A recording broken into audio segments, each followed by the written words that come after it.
और एक बात और स्मरण में रखना, यदि प्रेम होता है तो 90 साल का बूढ़ा जीने की दुआ मांगता है, और घर में प्रेम ना हो तो 20 साल का जवान भी आत्महत्या करने के लिए तैयार हो जाया करता है। वह भी कहता है कि जीवन किस काम का, मुझे तो ऐसे जीवन को खत्म कर देना चाहिए, सुसाइड करने को तैयार है। ध्यान रखना, पैसों की वजह से लोग सुसाइड नहीं करते हैं, प्रेम के अभाव में लोग आत्महत्या करते हैं।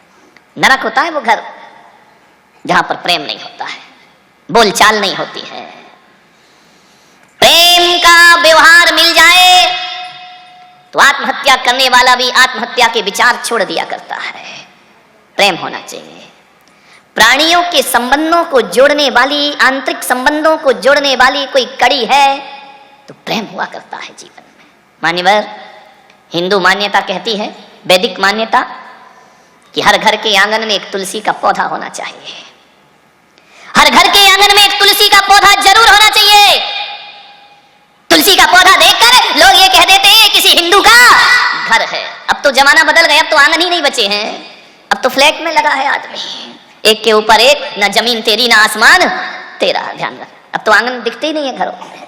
दिखते हैं तो वहां पहले आंगन में पौधे होते थे तुलसी के, थोड़ा सा बैठने का स्थान होता था, अतिथि देवो भव लिखा रहता था, स्वागतम लिखा रहता था। आजकल तो मामला बिल्कुल गड़बड़ है। आज तो पहले लिखा रहता था अतिथि देवो भव, पहले लिखा रहता था स्वागतम। आज घरों में देखता हूं, मैं निकलता हूं तो वहां लिखा रहता है सावधान यहाँ कुत्ते रहते हैं। मैंने माथा फोड़ दिया कि लिखा क्या है, ना स्वागतम लिखा ना वेलकम लिखा, सावधान यहाँ कुत्ते रहते हैं। एक जगह तो लिखा कुत्तों से सावधान। अरे मैंने कहा आजकल पहचान ऐसी बन गई आदमी की। एक आदमी ने पूछा कि भाई साहब बताओ वो मिश्रा जी कहाँ रहते हैं? बोले कौन मिश्रा जी? हम नहीं जानते कौन मिश्रा जी यहाँ रहते हैं, फ्लैट बाजू में है। बोले वो मिश्रा जी कहाँ रहते हैं? बोले हमें नहीं मालूम। लेकिन जब उस आदमी ने पूछा जिसके घर में 4 कुत्ते हैं, अरे बोले वो तो बाजू में रहते हैं। तो आदमी की पहचान कुत्ते से हो गई है। ध्यान रखिए मान्यवर, विचार करना है आपको, जमाना बदल गया है। तुलसी का पौधा होता था पहले। मैं ये नहीं कहूंगा आपसे कि आज आप अपने घर जाओ और तुलसी का पौधा लगा लो। यदि मैं कहूंगा लगा लो तो मुसलमान नाराज हो जाएंगे कि ये तुलसी तो हिंदू है। जैन नहीं लगाएंगे, कहेंगे ये तो हिंदुओं की परंपरा है, ये हमारी परंपरा नहीं है। ईसाई नहीं लगाएंगे, सिख नहीं लगाएंगे। ध्यान रखना, मैं आपसे कह रहा हूं मत लगाओ, कोई दिक्कत नहीं।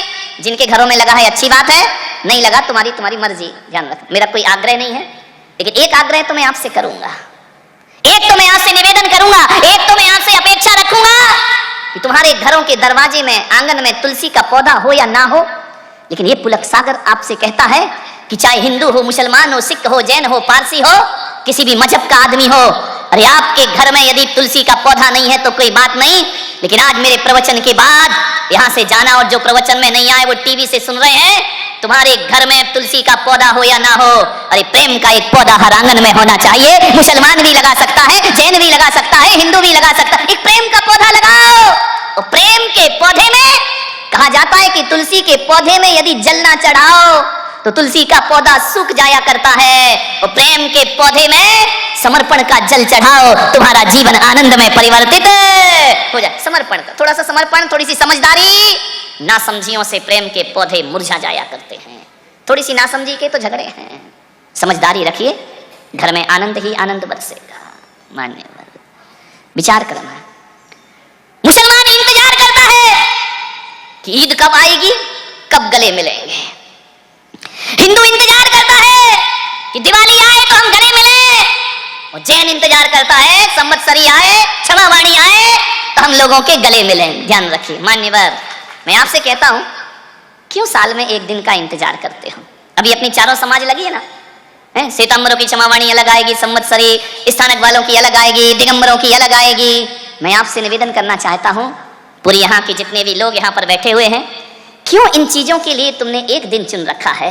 मैं तो कहता हूं रोज सुबह उठकर गले मिलो, तुम्हारे घर में रोज ईद हो जाएगी। रोज दोपहर को गले मिलो, तुम्हारे घर में रोज दिवाली हो जाएगी। रोज शाम को गले मिलो, तुम्हारे घर में संवत्सरी और क्षमावाणी रोज हो जाए। एक दिन क्यों? अच्छे कामों के लिए एक दिन, लड़ने झगड़ने के लिए 365 दिन। विचार करिए, प्रेम के लिए एक दिन का इंतजार क्यों करते हो? रोज दिवाली मनाओ, रोज होली मनाओ, रोज क्षमावाणी मनाओ, रोज ईद मनाओ। मेरे भाई, गले तो मिलना है लोगों के हमें। विचार करना, प्रेम नहीं तो जीवन में कुछ नहीं। ये मैं ही नहीं कह रहा हूं, इतिहास को उठा के देखो, महापुरुषों ने भी कहा है। कबीर जैसा ज्ञानी कहता है कि पोथी पढ़ पढ़ जग मरा और पंडित भया न कोई, हाई आखर प्रेम का पढ़े सो पंडित होय। रहीम कहते हैं, ध्यान रखना, रहीम जैसे कवि ने कहा है, रहीम जैसे संत पुरुष ने कहा है कि रही मन धागा प्रेम का मत दी जो चटकाए, तोड़े से फिर ना जुड़े, जुड़े तो गांठ।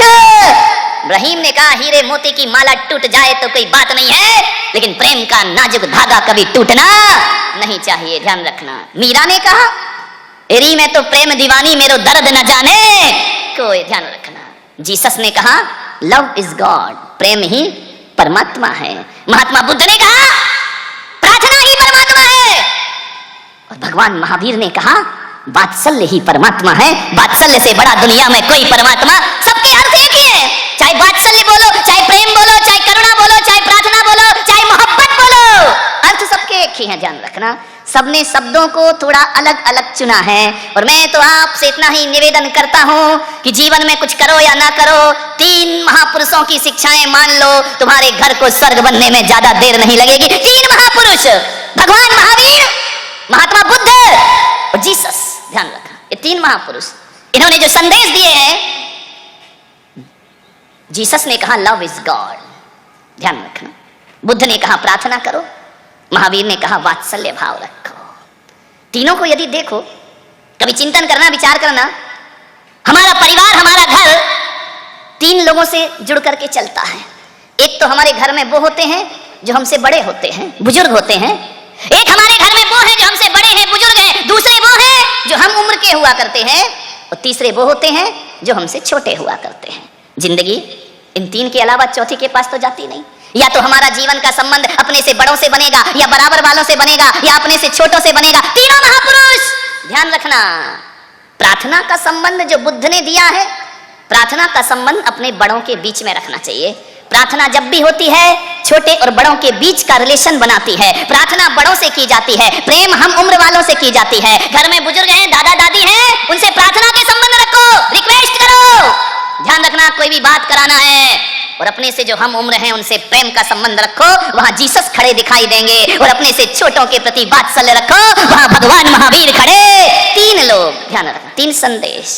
मैंने एक दिन सोचा कि भगवान महावीर ने अलग से शब्द क्यों लिया। ये वात्सल्य शब्द जैनियों का है, ध्यान रखना।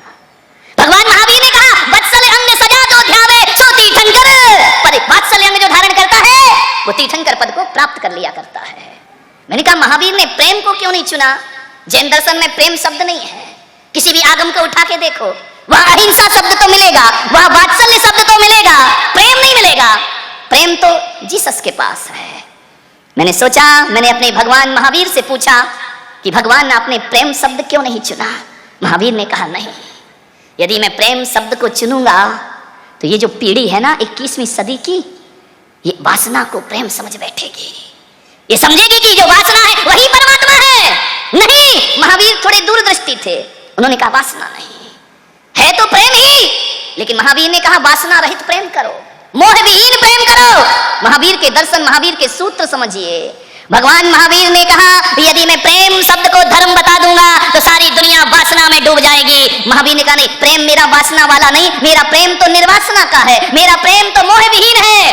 कैसा प्रेम करें? तो भगवान महावीर ने हमें उदाहरण दिया, गाय और बछड़े की तरह प्रेम करो।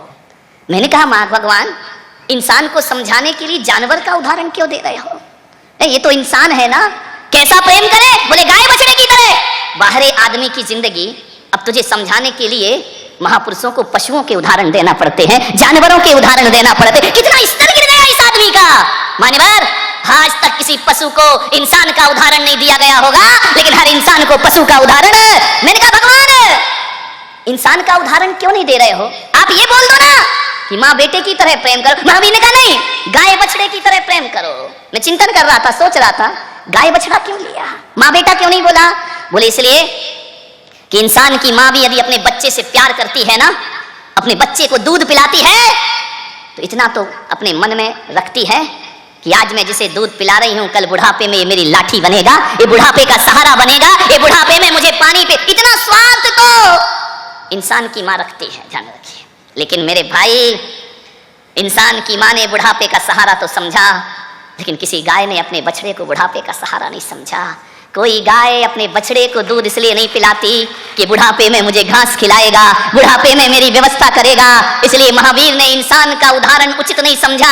उन्होंने कहा इस आदमी को समझाने के लिए किसी जानवर का उदाहरण दिया जाना चाहिए। ये आदमी तो मरते दम तक अपनी बछड़े को छोड़ता नहीं है। गाय तो बछड़े को दूध पिलाती है और जिस दिन बछड़ा खाने लायक हो जाता है, गाय अलग जीवन जीती है, बछड़ा अलग जीवन जीता। विचार करें कितना निस्वार्थ प्रेम है उस गाय का। मान्यवर, विचार करना है आपको, ऐसा प्रेम होना चाहिए। हम तो प्रेम के बदले कुछ चाहते हैं, हम तो प्रेम के बदले ये चाहते हैं कि हम प्रेम कर रहे हैं तो हमें ये मिलना चाहिए।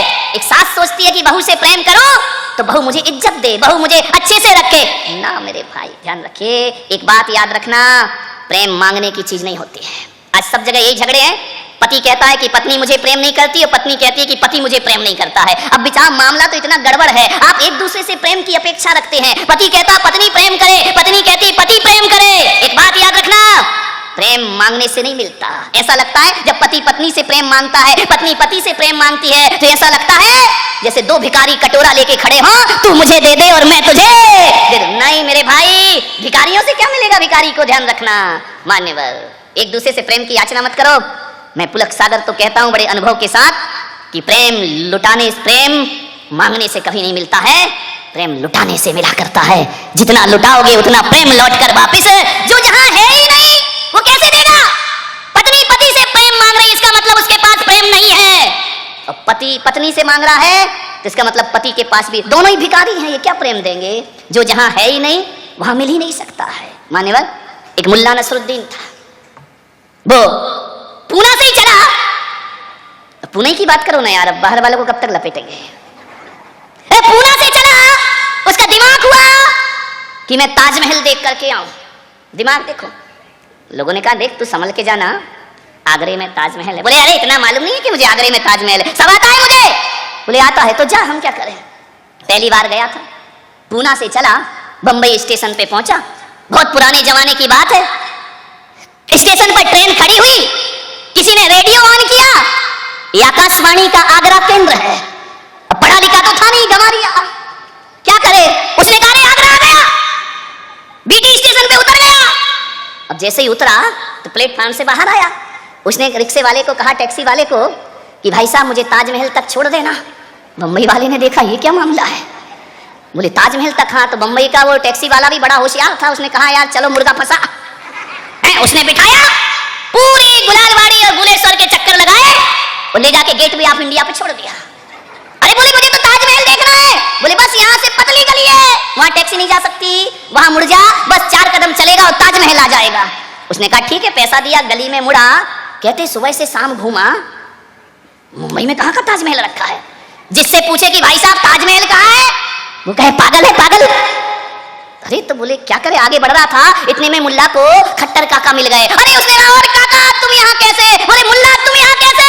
बोले यार सुबह से ताजमहल ढूंढ रहा हूँ, अभी तक नहीं मिला है, तुम कैसे आए यहाँ पर। बोले पागल, तू ताजमहल ढूंढ रहा है, मैं 2 दिन से कुतुब मीनार ढूंढ रहा हूँ।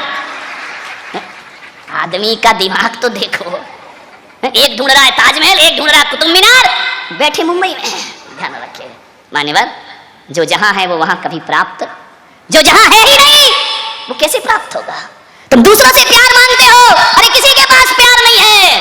प्यार का खजाना तो अपने पास हुआ करता है, जितना लुटाते जाओगे उतना प्यार लौट लौट करके वापिस आता जाएगा। प्यार, एक लड़का था, उसकी मम्मी ने एक चांटा मारा, बच्चा रोते रोते घर से भाग गया। वो जैसे ही भागा एक खंडर के पास पहुंचा जंगल में, बच्चे ने आवाज लगाई कि कोई मुझे प्यार नहीं करता है। खंडर से आवाज टकराई, लौट कर आई, कोई मुझे प्यार नहीं करता है। बच्चे ने कहा आई हेट यू। खंडर से आवाज लौटी, आई हेट यू। अपनी ही आवाज लौट करके वापस आई। बच्चे ने कहा अच्छा, ये जंगल भी मुझे प्यार नहीं करता, ये जंगल भी मुझे नफरत करता है। वह रोता रोता मेरे पास आया और उसने कहा कि महाराज मुझसे सब नफरत करते हैं। मैंने कहा ऐसा नहीं होता, इस दुनिया में हर कोई एक दूसरे से प्यार करता है। बोले मुझे नहीं करता। मैं जंगल में गया, मैंने आवाज लगाई आई हेट यू, तो जंगल से लौट कर आवाज आई आई हेट यू। बोले जंगल भी मुझसे नफरत करता है। मैंने कहा तू बिल्कुल गलत कर रहा है, अब फिर से जाओ उस जंगल में। बोले नहीं जाऊंगा, वहां सब मुझसे नफरत करते हैं। मैंने कहा फिर से जा, थोड़ी सी भाषा बदल ले। बोले क्या। मैंने कहा जा, वहां जाकर बोलना आई लव यू, मैं तुम्हें प्यार करता हूँ। बच्चा गया, उसने आवाज लगाई आई लव यू। खंडर से आवाज आई, क्या आई, तुम तो लगा दो भाई, हेट यू आई या लव यू आई, है ना। बच्चे ने कहा अच्छा सब मुझसे प्यार करते हैं। मान्यवर कहने का मतलब इतना ही है, जो दोगे वो लौटेगा। हंसी दोगे हंसी लौटेगी, फांसी दोगे फांसी लौटेगी।